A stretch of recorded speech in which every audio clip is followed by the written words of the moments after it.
come from a lot of different backgrounds and a lot of different places, but the one thing that we have in common is that we all love Todd and Shane. And I'm glad to see everybody here, even though it is sad circumstances that brings us together. It does seem appropriate that we would start the memorializing Todd's life with some music, and so I'd like to invite Russ Hicks up front so that we can do just that.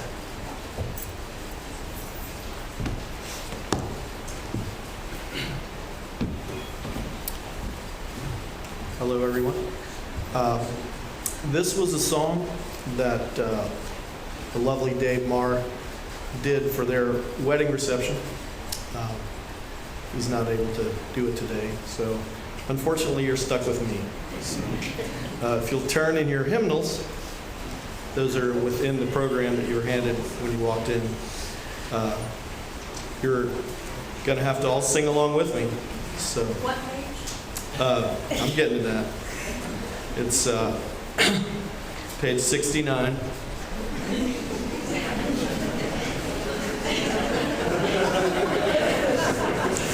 So,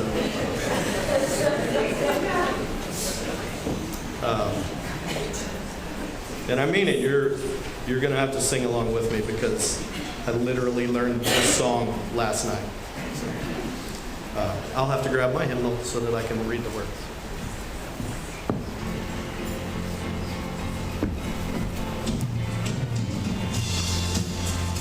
It's going to be on the fourth one.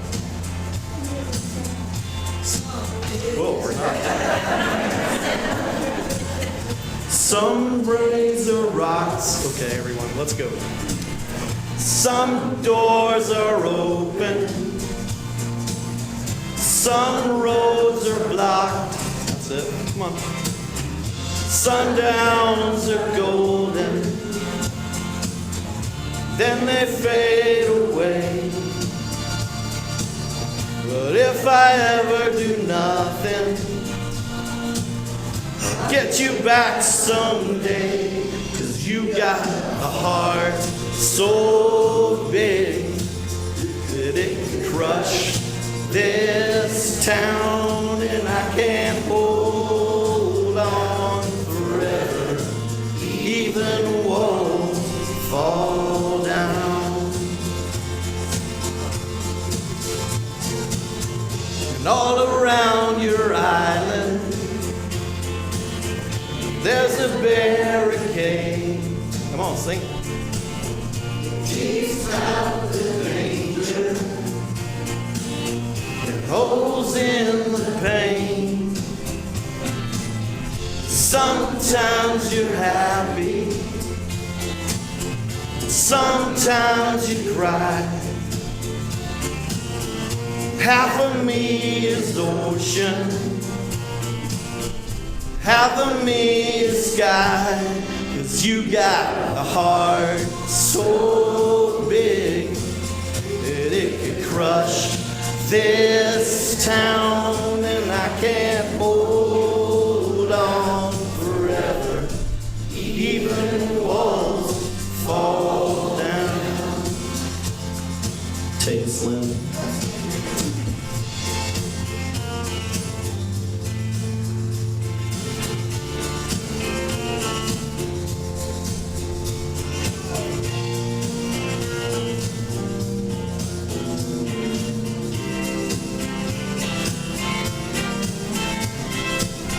Some things are over, and some things go on. Part of me you carry, part of me is gone. 'Cause you got a heart so big that it could crush this town, and I can't hold on forever. Even walls fall down. Baby, you got a heart so big that it could crush this town, and I can't hold out forever. Even walls fall down. Yes, they do.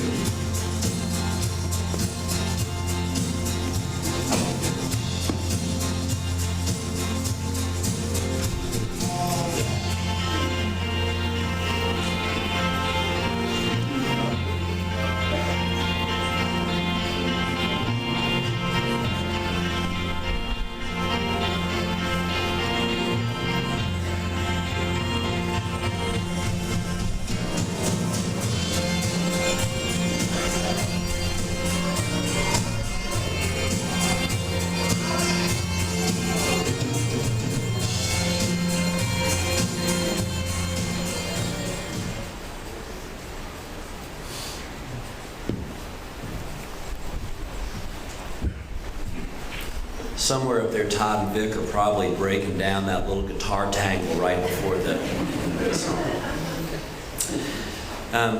Man, I love Todd, and we were great friends for a long time. I think that Todd and I knew each other for about 40 years. We first got to know each other when I used to see him down at the 688 Club in Atlanta, right behind the big Varsity, at punk rock shows. And this would have been about 1982 or 1983. And I want to give you, for those of you who didn't know him back then, I want to give you a picture of him, which is, he was skinny, trench coat, black Chuck Taylors, new wave mullet. Not like a relief pitcher mullet, like a being in the Cars mullet. And a steely-eyed gaze, and I would see him when I was playing shows down there, and I'd see him at shows. And frankly, I was kind of intimidated by him. I had in my mind that he was just some kind of tough guy. And I would see him all the time, and I would also hear from other people that we both knew about Todd McBride. You know that guy, he's at all your shows. I didn't know the name, but I knew that face.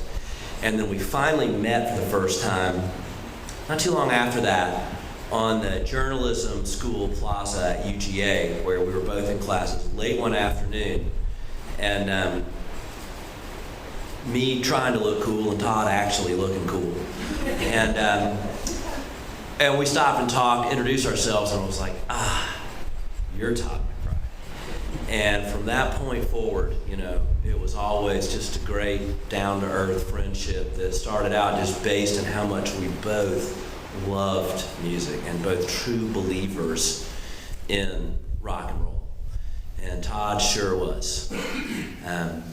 The first time I saw him play in a band, I guess, was when he started La Di Da's. And it was interesting because I knew that Todd wrote songs. I knew he played guitar. I knew he was a serious thinker about it, but he was kind of working towards something at that time. And so he and Vic and Breck and Gene and Terry started La Di Da's. And right away, they're a great band. And interestingly enough, you know, Vic, who was so world-renowned as a serious songwriter, told me when I complimented him on his songs, he said, I never took lyrics seriously until Todd got on me about it. That Vic told me he was into AM radio and didn't think lyrics mattered. And Todd was into more serious music a little sooner in life and was into Bob Dylan and turned Vic on to Bob Dylan. And so, were it not for Todd, who created his own great musical legacy, he also pushed his friend in a direction that led to his own incredible body of work that might have been like, I don't know, AM pop nuggets or something the rest of the time instead of the great Vic songs we know. But you know, from La Di Da's, he was in the Boom Chasers, short-lived, and another great band. It's like every band the guy was in was great. And part of it was that he made every band he was in better. He's like a guy on a basketball team who just always seems to be with the winner because he just makes everybody else around him a little bit better. And then they started Dashboard Saviors. And I mean, what a great band. At the time, I kind of thought they were like the Crazy Horse of Athens. And they made three albums? Well, I've made about 400, and the one that I did with them is like way up at the top of my list as one of the great honors of my career to have been part of that experience for the time that I was. But Todd passed on this musical legacy in other ways too, which is just his presence on the scene in Athens as a fan, in addition to being a player, a genuine fan, who appreciated his friends' music, but also served as an inspiration to a lot of younger people and bands who came along after, whether he's hanging out at a show or going to their shows or a fixture at the Roadhouse, that there's so many younger people that knew who Todd was and that were inspired by him, inspired by his music, and also just felt kind of pushed forth into the world to do it, which is, he really had a gift that has kept on giving by inspiring all these other people. As a friend, he was a great one. He was a great guy. We always had very real conversations. And as well, we all probably know about men and me and Todd's age demographic, sometimes it's not the best about talking about our feelings. All the women in the room already know this, and the rest of us are just denying this. But me and Todd, it always just seemed like always could just talk for real on a real level. And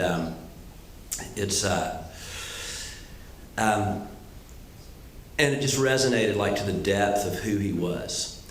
And as great as a guy as I thought he was, and as much as I loved him and admired him, when he met Shane is when things just went to a different level.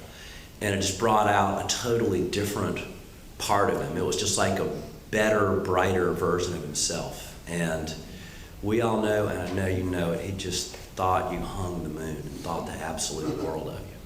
And I know you know that, but we all know it too, because it was true. And I was fortunate enough to be the officiant at their wedding. They were legally married, don't worry about it. I made sure it was drawn up right. But when I stood up there and with the two of you and watched this, I was aware it's this is what love ought to look like.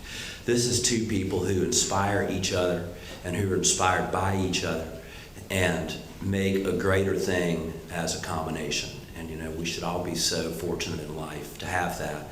And in my case, fortunate enough to be party to it at close range. When Todd got sick, the first day I went to see him in the hospital, which was right in early December. Anybody who went by there knows. I thought I didn't know if he could hear me or not, and I thought I was talking to somebody I might never get to again. And fortunately, he pulled out of that, so that many of us here now got to have those moments with him where we got to bond a little bit, reaffirm that love and those friendships and the things we cared about, and how sick of hospital food he was, and that there were only 4 plots to Gunsmoke. He's a keen observer, and it's true in the songwriting, and now every time I watch Gunsmoke, I know I've only got 4 choices. But, I kept going over there, and each time he'd be a little more lucid and a little more clued in. And the last time I went over there, because we talked about hospital food, and I said, man, it's can you eat anything? And he said, yeah. I was like, what do you want? I was I don't know. It's man, if I was in the hospital, what I would want is taco stand. And he said, God, that's what I want. So I went and picked us up some taco stand for lunch. Combo burrito, hot, Todd, classic order. And went over there, and we had lunch, and we talked for a while. And this is when he told me that he was aware what a tough situation he was in physically, and where his health was going, and what was going on, and that he had made the decision, he and Shane together, to go on hospice, and that he thought that was the right thing to do. And again, with guys like us being able to really talk, I just asked him, it's how do you feel about this, emotionally and psychologically? Because we all want to be the cowboy in the movie and whatever, but it's not really like that. And he told me he said, he told me three things. I've had a great life, I had a good time, and I don't have any regrets. And it was incredibly moving. He was completely at peace with how he lived and the reality of his situation and where he was going. And, we should all be so lucky in life, I think, again, to, on your way out the door, to realize this is what it's been, this is what it is, and I'm good with it. I thought back to a few years before. Todd and I were talking at a show after another old friend in music had died, and he asked me, when's it going to end? And I said, never. It's just going to keep on going, and it'll get you and it'll get me. But one thing he and I talked about is we got to keep on living and keep on loving and let the other people around us know how much we love them through our words and our actions and how we live and living to be our own truest selves. And I think Todd McBride is absolutely a reflection of that and that philosophy about as much as any person that I've ever known in my entire life. And I feel really, really fortunate that I was lucky to have known him for as long as I did and have the friendship that we did. And later tonight, I will absolutely hoist a glass to Todd. Frankly, probably not too much later. If I'm pulling out a flask in the chapel would be inappropriate. I know you'd appreciate it. But here's to Todd. He's a great friend and a devoted, loving husband, a great guy, a great musical artist, a great part of our community. And I love him, and I miss you, Todd. Here's to Todd. And I would like to welcome the next person to the podium, not the stage. There are few things greater, I can tell you from experience, than making your own music and being in a band, and there are few jobs more thankless in this world than being the manager of a band. And Lynn Hoffman, in addition to being Todd's great friend, was also the manager of the Dashboard Saver, and I'd like to invite Lynn to say a few words.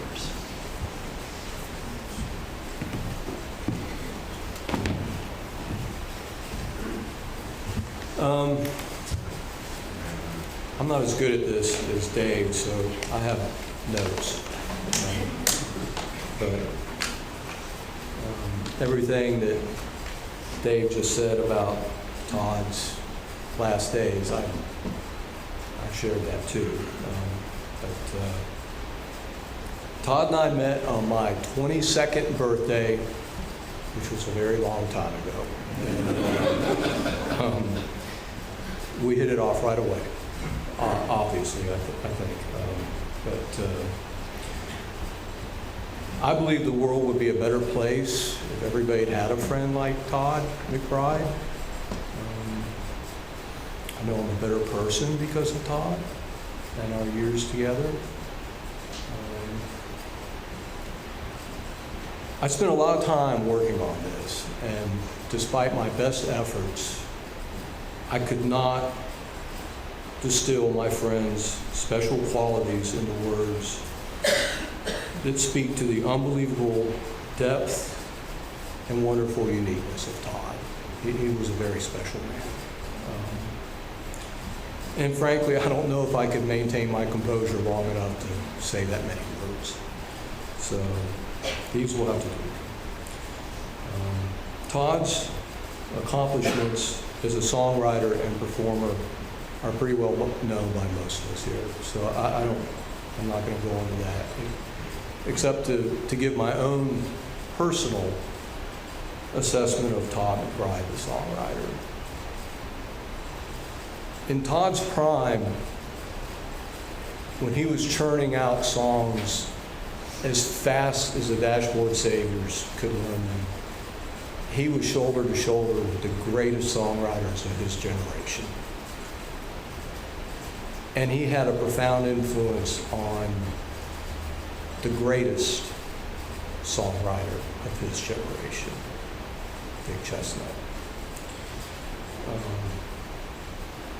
And he was a hell of a performer on stage, too. Todd had panache, his own style.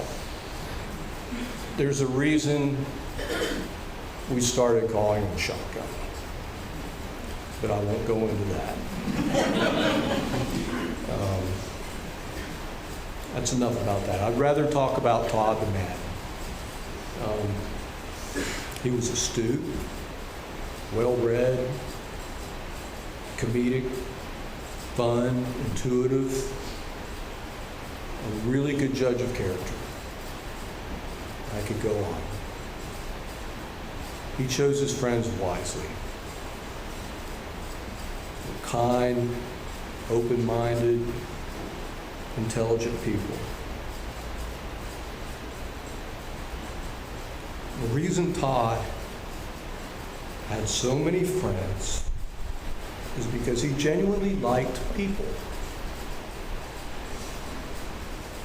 It's why he did something over the course of his lifetime that most of us don't do. He kept developing lasting friendships. I read somewhere that most of us stop doing that in a significant way by the time we're 35.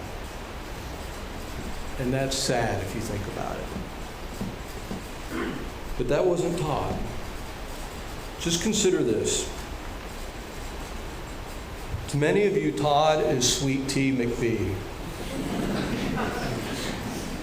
To some of us, he's Shotgun. Only a person with an ever-expanding circle of friends gets 2 pet names over the course of his life. And Todd loved that, by the way. If you were one of Todd's friends, you know what I'm talking about. He cherished us just as we cherished him.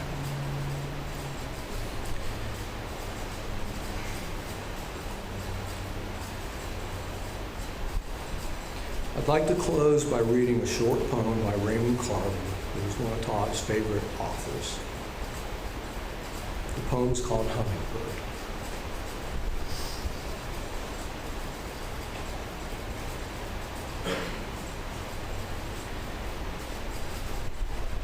Suppose I say summer. Write the word hummingbird. Put it in an envelope. Take it down the hill to the box.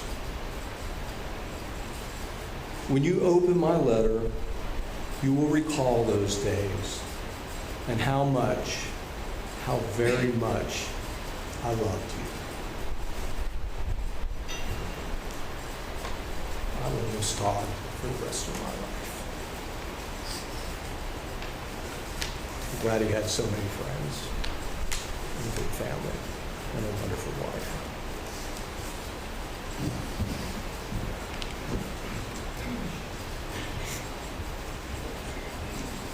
Hi.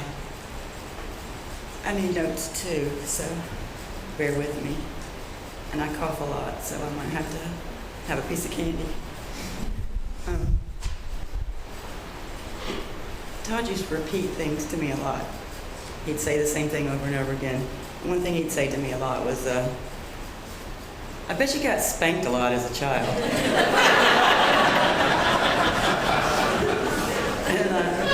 and I was kind of hyper, so yeah, he said, I bet you got spanked a lot as a child to me over and over again.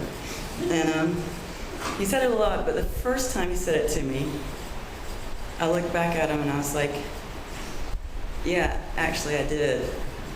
And it was kind of worse than that. And he looked back at me, and then he kind of went, what are you gonna do? But Todd actually had another thing he said a lot, and I apologize to the mothers and such. But instead of saying, what are you gonna do? He'd say, why the long face? Hell, I'll fuck you.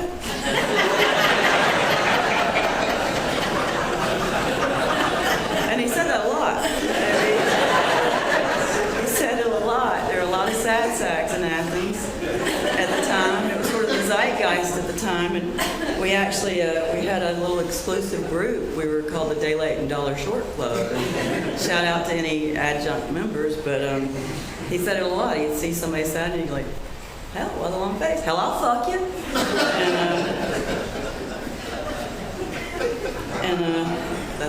That was Todd.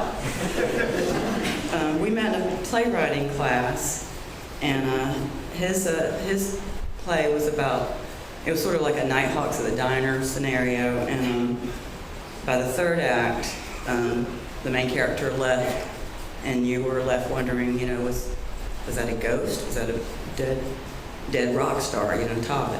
And so all us bumpkins, you know, were like, you must be talking about Elvis. And he later told me, no, it's Graham Parsons. And then he turned me on to Graham Parsons and all of Todd's music that he loved, and everything that was his favorite soon became my favorite. And my very, very favorite band was Dashboard Saviors. And they were just wonderful for me, and I shot a lot of footage of the Dashboard Saviors performing. And none of that has survived. Much of that has survived. But one thing that did survive is this super silly video. Some of y'all might have seen it, of just me and Todd walking downtown. And at the beginning of that video, he's just sitting on my porch on Meg Street, and he tells me something that you all know. He just says, I'm just a happy guy. I'm just a happy guy. So why the long face? Hello. You know, he shrugged those little shoulders he had, and kind of. And Todd could tell a really good story, whether it was through his lyrics or he was talking to you over a beer or whatever. He had insight and just a kind of empathy of an old soul. And he could say a whole lot in a little line. And the song Lori Grew Up, you know, so there's a line that says, Lori grew up a little faster than most. She always looked like she'd just seen a ghost, which is just a fantastic line. But in the next line is when Todd tells you exactly who he is. Because he says, every time I talk to her, I guess I talk pretty loud. You know, he could just do that in a few lines. And I told you a little bit about Todd. He saw Athens as his community, as his family. We are his family. And he knew that in Athens, you know, the bad times would get better and the good times would get bad. And, well, the long face. Hello. Todd was a part of Athens, and all of us could see that, you know, and we knew that. I mean, we supported Todd, and Todd supported us. And Todd was a real man's man. He got along with guys, and you know, was a dude's dude, but the women loved Todd. And y'all want to know why? Because Todd loved to gossip.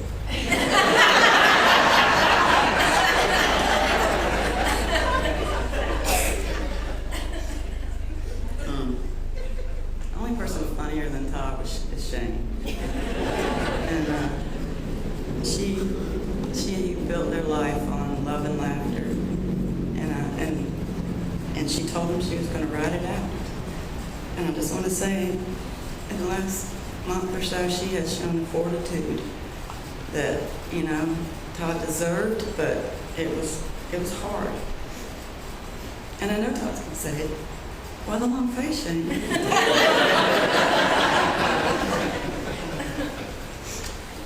So, in the early 90s, Todd was my reluctant wingman. And he introduced me to my first husband. And as that implies, I lost a lot in the divorce, and one of those things was Todd. And I've been missing Todd for a very long time. And about a year and a half ago, a terrible tragedy brought us back together. And just after one phone call, Todd was my brother again. And I know if he looked at me right now, so y'all do it. Why the long face? Hell, I thought it. One more time, y'all. Why the long face? Hell, I'll fuck you.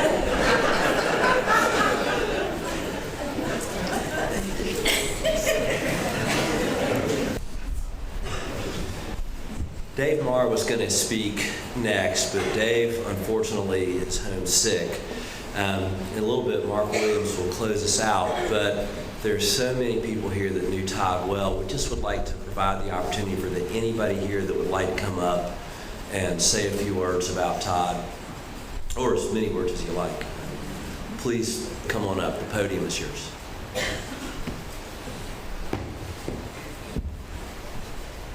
Hi, y'all. My name is Shane's mom. But I just kind of wanted to talk about the first time I met Todd. Shane, it's the Saturday before Mother's Day, and I'm ditching Shane for Mother's Day because I'm going to a concert on Sunday. And so I sit down and I meet Todd, and he goes, you know, she's the funniest girl I've ever met. I met her, and we started talking, and every other word, I started spitting my drink out because I was laughing so hard. So Shane and Todd have been a great pair, supported each other, supported our family with lots and lots of love.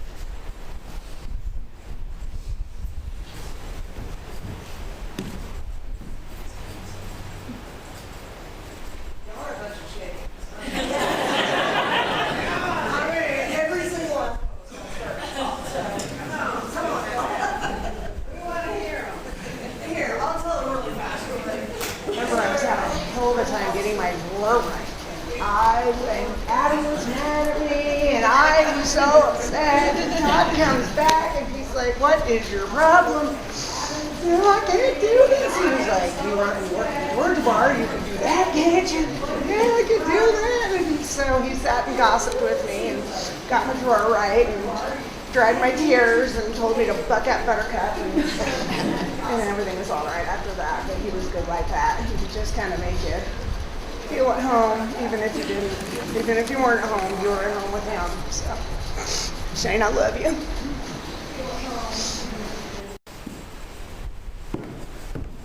Hey everybody, most of y'all know me. My name's Stammy. I've known Todd probably. I started going to the Roadhouse before I even lived in Athens, so I knew Todd then. I'll keep this quick. I mean, I've been reading all the remembrances and stuff this week, and every people I know and don't know talking about how Todd welcomed into this town and felt like a brother. And I was jealous because, you know, I thought that was just being him. That way, and I've been thinking about great stories and great times I've spent with Todd, and man, I thought I knew a little bit about music when I met Todd. It quickly learned how little I did know, but how much more I know now. Just check this out, check this out, check this out. If you like this, you're going to love this, and that was some of the greatest stories. But one quick story that I've been thinking about this week. One of the greatest times that I ever shared was getting to tell Todd about the first time I got to go see Springsteen.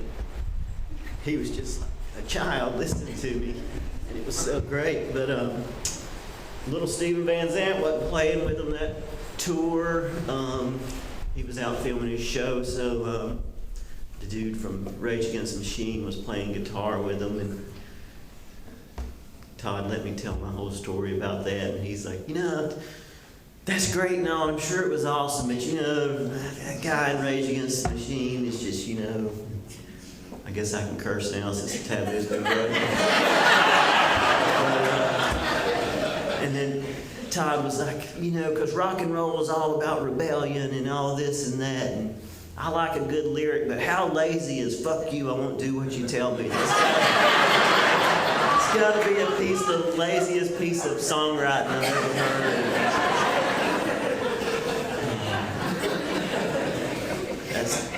That's Todd McBride. He was never sad to see me. And I was never sad to see him. But yeah, the stories, so many people that I've read that he just took in and introduced this town to. He's a big part of this town to me, and a big part of my life. Shane, I love you. But yeah, I was never afflicted with the disease of songwriting. But man, if I did, I would not want Todd McBride to call me lazy.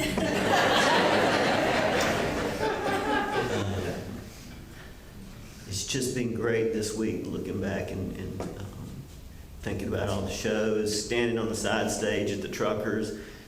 You know, Todd supported so many people, and I could see it, you know, when the Truckers took that next step up and started just getting bigger and bigger, and Todd standing on the side stage with me and just looking at me. The pride is like the pride of a dad watching his kid do something, you know. It was amazing. But I love you, Todd. That's all I got.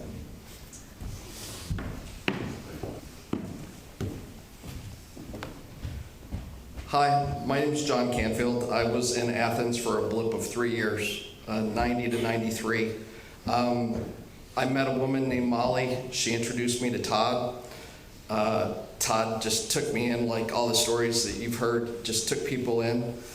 I was volunteering at Aid Athens, and my friends were trying to raise money for Bring the AIDS Quilt to UGA. And they were doing drag shows for benefits, and I was at a bar. Todd was there, I think Laura Carter was there, and I was stuck between them. And they were arguing about who was a better songwriter, David Bowie or Springsteen, and I'm like, I don't want to be here. Can we change the subject? And Todd's like, what do you want to talk about? I'm like, I want to get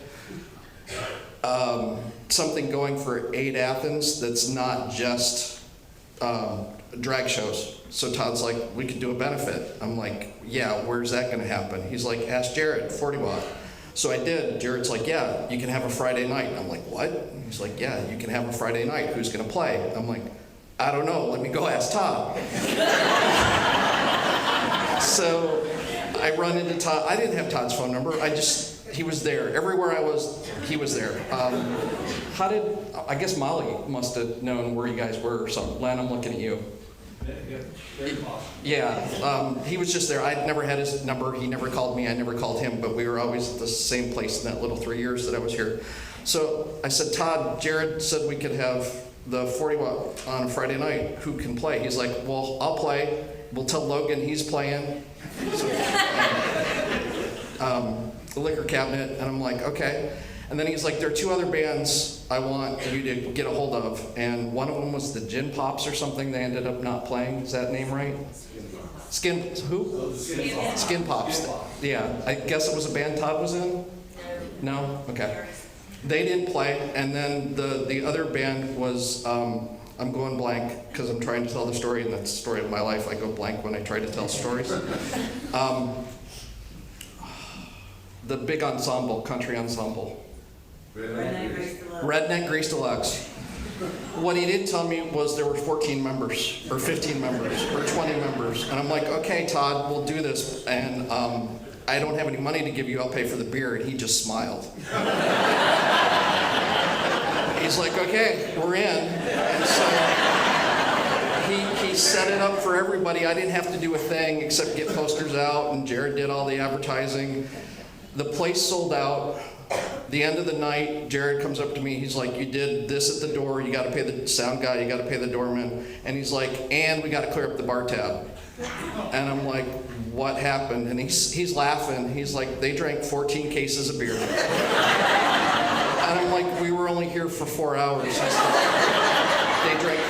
cases of beer, but they drink Pabst, and I'll give it to you at wholesale. You owe me $90. Here I'm thinking I'm giving him the proceeds for the night. And then there were some other donations made. The guys collected some money too. So we were able to bring the AIDS quilt, and then a year and a half, 2 years later, I moved. But Todd was just the most kind person I had ever met, the most welcoming person I had met when I was in Athens. Just made it seem like I was part of the group when I wasn't. I was the outsider who knew a girl who knew Todd. And he didn't care. I haven't seen him in 25 years. I saw him at the last funeral, Laura Carter's funeral or Vic's funeral, one of the two. But he always, like I was a long lost friend who was gone, and I always appreciated that. And my ex-wife Molly sends her love too. So thank you.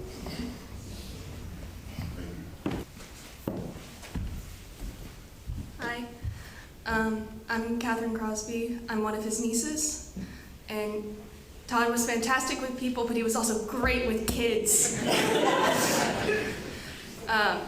I remember I was looking through some pictures when we kind of found out everything, because I'm the one that has all the old family photos. And I found some old pictures from his first Christmas with us, and it was Jordan and I tackling him and Shane to wake them up. Like, we got presents. And then I found another picture, and I had just come down the stairs, and he's standing behind me, and I had this big big grin on my face, and he's looking at me with a big grin too. And I was just like, this is the sweetest thing. I'm gonna start crying again, it's fine. And there's this one memory that we like to talk about. So instead of calling him Uncle Todd, when I was little, I used to call him My Todd. And he made a great cuddle buddy, and I would fluff up his stomach like a pillow. And it was always great, and I didn't get to see him very much over the last few years because we've all been kind of busy. There was COVID. I just graduated high school, and it was kind of just everywhere. But last time I saw him was at my older sister's graduation from college, and he just big smile, big hugs, and it's sad that was the last time I saw him, but it was a good day, and so I like to remember that.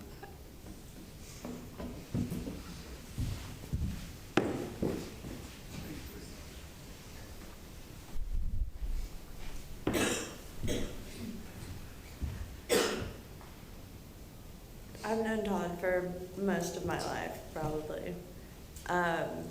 He probably knows me more than I know him, but he was the first one to tell me what a chipmunk was, and when I started working at the Red House, I made it a point to every other one give it to him upside down, and he'd always call me out and be like, "Look at this."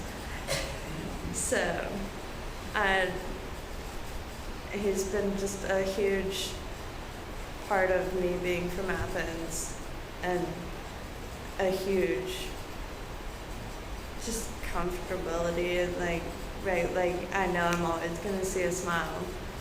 So, Shane, I love you too.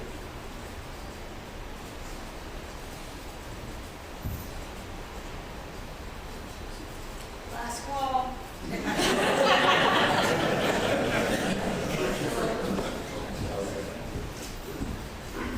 Hey Shane, love you.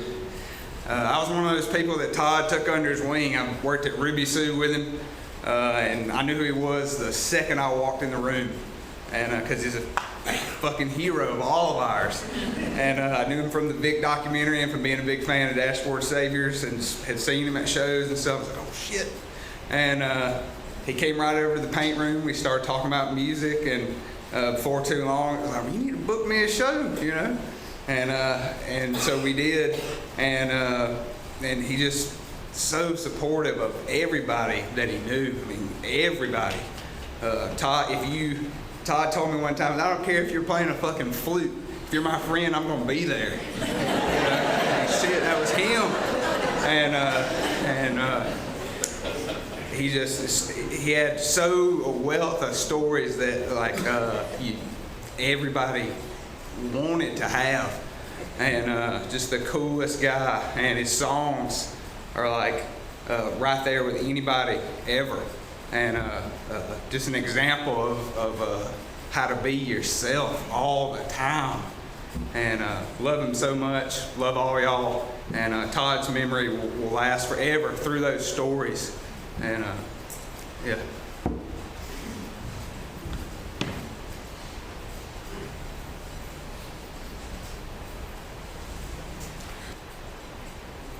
That's the real last call.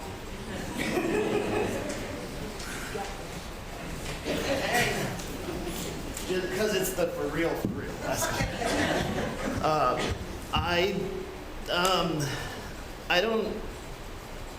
feel like I want to say something. I don't honestly know if it's for Todd or for Shane or for like what it is that I love about Athens. But I do want to acknowledge I'm not from here. I don't have these deep, long, rich history here and stories, but I do know that I came here and completely fell in love with this town.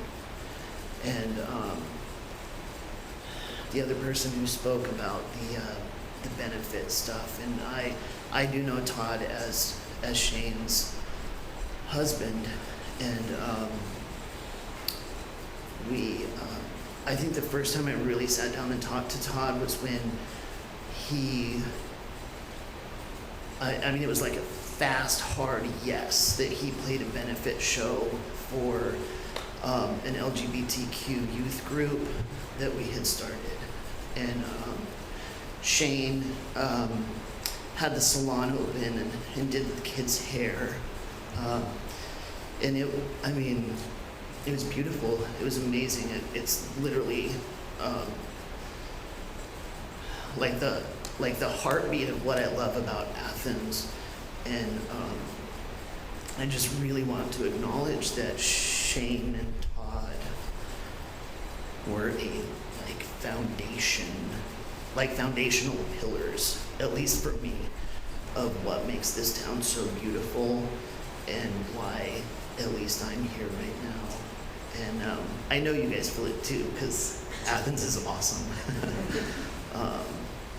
But you are loved. Todd is loved in ways I don't even think I entirely understand, but I can feel. And just a lot of gratitude.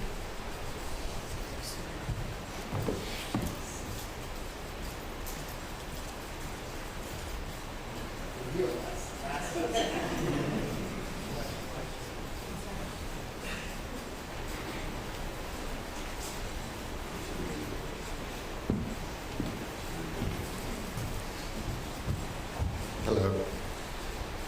Before I talk about Todd, Dave, I do want to mention, you brought up a memory from my time in Athens when you talked about seeing Todd at the journalism school. I don't know if you remember, you and I were in the same journalism law class, and the professor was kind of an asshole, and he made Dave stand up in front of the class and recite the lyrics to Vomit Clown, which I remember most of to this day from that, so thanks for yeah, he wasn't embarrassed at all, was the best part. I am just so, feel so warm inside seeing all these people here and, hearing the love for Todd. Thank you, Shane, so much for letting me speak, and Ken and Tim, good to see you guys, and really so sad for your loss. I complain these days about everybody has a camera now because of their phone, and there's pictures, 50 pictures that be taken a day, and I'm like, a grumpy old man on these kids with all these damn pictures. But I kind of wish they'd been around, because there's, other than the last couple of years, I could find no pictures of me and Todd together, because we didn't take pictures then, and some good reasons some of them could be used as evidence. We just don't have it. But there is one kindergarten class from 1969, I believe, in Griffin, Georgia, at Assembly of God Kindergarten. And Todd and I were in the same class. And we were just friends from the start. I'm not sure why. I think we were both little smart asses already, and but you know, we just connected in that kindergarten class. Now we didn't go to the same elementary school, so over the next 2 years, I didn't see him that much. I'd come across him on the baseball field, Little League baseball and T-League baseball. And if you ever saw Todd play baseball, you said that boy's going to be a musician. Not an athlete. But you know, in the 7th grade, we reconnected, and what brought us back together was, I remember walking down the hall, and I was wearing my Kiss Alive t-shirt after I convinced my parents they weren't, you know, Satanists. And they're coming down the hall is Todd, and he's wearing a Kiss Destroyer t-shirt. And I'm like, there's somebody I can be friends with. And we were, and we thought we were so cool because we were rocking the Detroit Rock City and trying to figure out the lyrics to Black Diamond, and all these dummies were listening to Casey and the Sunshine Band, and they just didn't know how cool we were. You know, we had a lot in common. We both loved music, we loved reading, we loved writing, we loved watching movies. We were both, you know, a little, he was a nicer smart aleck than I was, but he, you know, if you know him, you know, he kind of a little snarky side to it, but he kind of did it in a gentle way. Sometimes you didn't realize till later. I think he just took a shot at me. I recall going to his house once, and I think he shared a bedroom with you, Tim. Yeah. And in that room, he had, you know, a dresser drawer, and he had pulled out one of the drawers, and he had put a golf club in it. Now, his dad was a great golfer, or Tim was a great golfer. But Todd took it and propped it up like this, so it was like a microphone. And he didn't have a guitar at this point. I think he played a tennis racket. And he would just jam out on that golf club. And I was like, this boy's going to be a rock star. So there's no doubt about it. A story from our high school that he and I both told through the years, which our details may differ slightly because it was 40 years ago, but the gist of it's the same. We had an English teacher who made us read books from a required reading list and do book reports. And we both loved to read, but we didn't like anybody telling us what to read. So he called me like we was 2 days away from when we had to do our book report, and we hadn't done it. And we're looking through the TV guide, and we see All the President's Men was coming on that night. We're like, holy crap, that's on the reading list. Let's watch the movie and do the book report. And so we did, and she let us do the book reports, you know, in tandem. We had to get up and do a little summary. Well, a couple of weeks come around, same thing. And we're looking, and Grapes of Wrath was coming on. Okay, we did that one. Teacher was a little suspicious, especially when Todd accidentally referred to Tom Joad as Henry Fonda. Just gave us a look. We tried it one more time, and we saw that One Flew Over the Cuckoo's Nest. I mean, this was like, you know, divine intervention, right? God is sending us these book titles. And she was pretty much on to us at this point. And if you've read that book, you know that the narrator is the chief, who's the large Native American. But in the movie, he's not. It's just a third-person movie. So we're about halfway through, and she looks at us and she says, who's the narrator of this story? Whose point of view is it written from? And we looked at each other and Todd said, Jack Nicholson? We were fried, but we tried. In high school down there in Griffin, we both had Ford Mustangs. I had a 68, he had a 65. That's a really dumb thing to give a teenage boy, but we didn't crash. Those things got about 500 feet to the gallon, but we'd get in there and we'd just ride around Griffin. Wasn't much to do there in Griffin, so we'd ride around and we'd talk about the things that were important to us. You know, music, of course, movies, books, mostly girls. That was the one thing we didn't know anything about, but we talked the most about. And he also enlightened me. I know several people have talked about how he turned them on to music, and I can testify to that. He really did. For me, he worked at Turtle's record store, and I'd go in and be, listen to this, and listen to this. And I don't want to listen to that. Then I'd go home and listen to it. I'm like, okay, that's pretty good. That's pretty good. So I learned all these artists and acts and people I never would have thought of otherwise. I would have still been just listening to Foreigner at that point if he hadn't. Nothing wrong with them. But, he loved to write. Even then, he wrote a one-act play in high school called Wings to Wheels, which is based loosely on the lyrics of Thunder Road.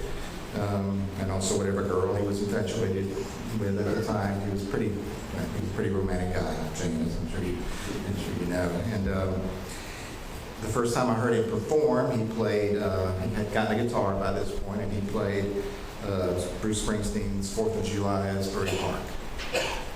And I was so impressed. I'm like, wow, play guitar and sing, and this is unbelievable. And it was, it was really good, and he was very passionate about it, as you can imagine. Todd singing Springsteen, very passionate.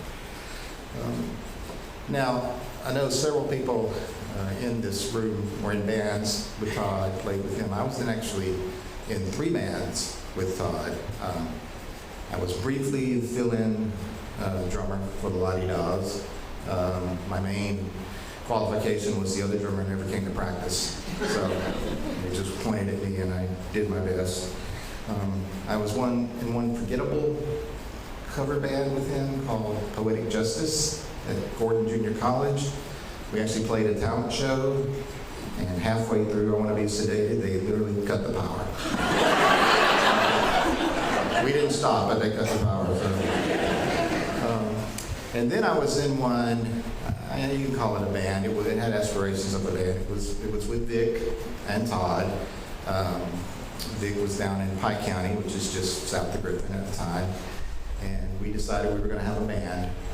And the 3 of us, now Vic was a great musician at that point. He wasn't writing songs, really, but he was a great guitar player, and he could play keyboard, he could play trumpet. I'm not sure what I was there for, but Todd was already writing full, great songs. They were good from the start. And we worked on them a couple of times. There's a cassette tape somewhere lost to history that I'd love to hear. But he was kind of like, I always said, if Springsteen and Elvis Costello had a baby, that would be Todd's, writing style, very witty, very passionate. So I knew then, I knew where he was going. A lot of us gathered here in Athens, and when I saw them playing in the La-Di-Da's and heard both what Vic and Todd were playing that time, I was just so impressed and so blown away. And then I graduated from college, and I didn't have a drumming in my future, so I went my own way. But Todd called me one day and said, I've got a new band I've formed, Dashboard Saviors, you should come up. Okay, I came up. And I was blown away. Those guys were so good.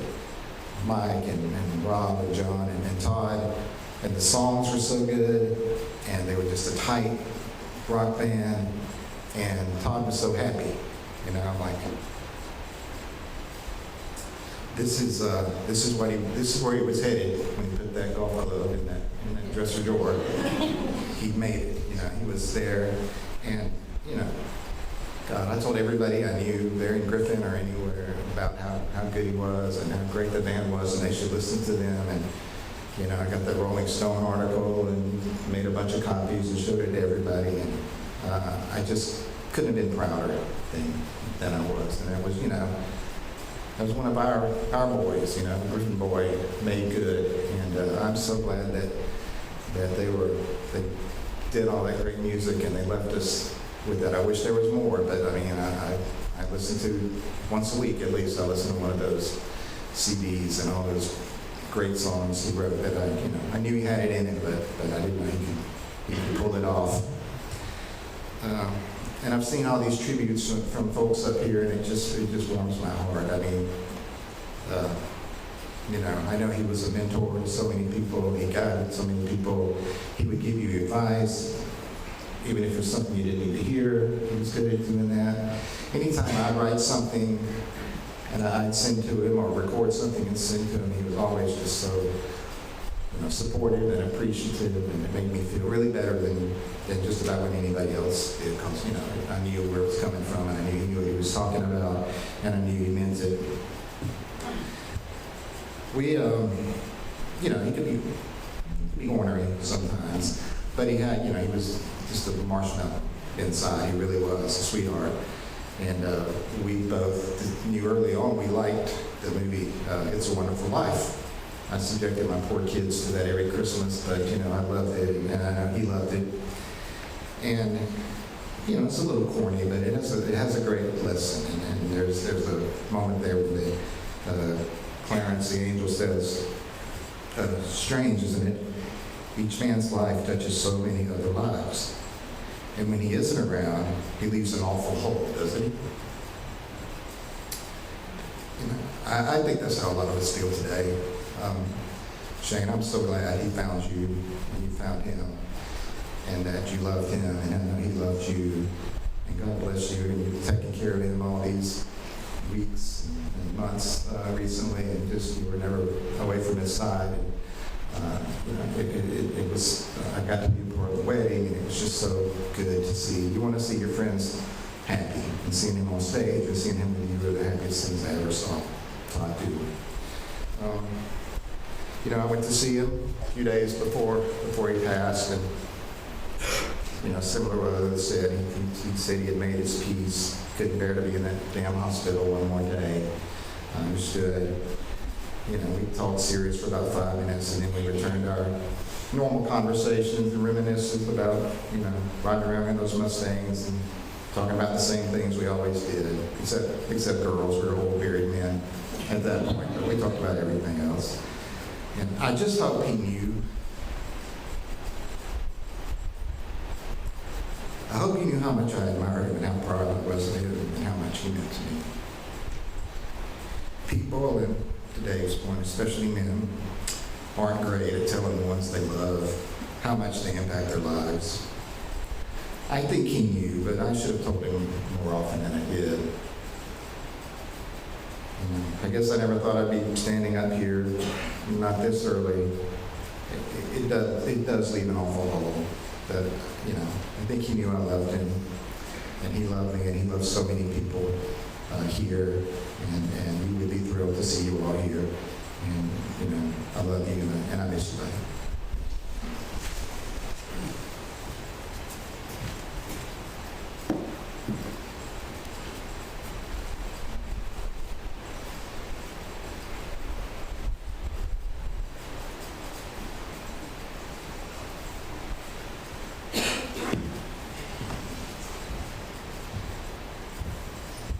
This has been really beautiful, everything that everybody said.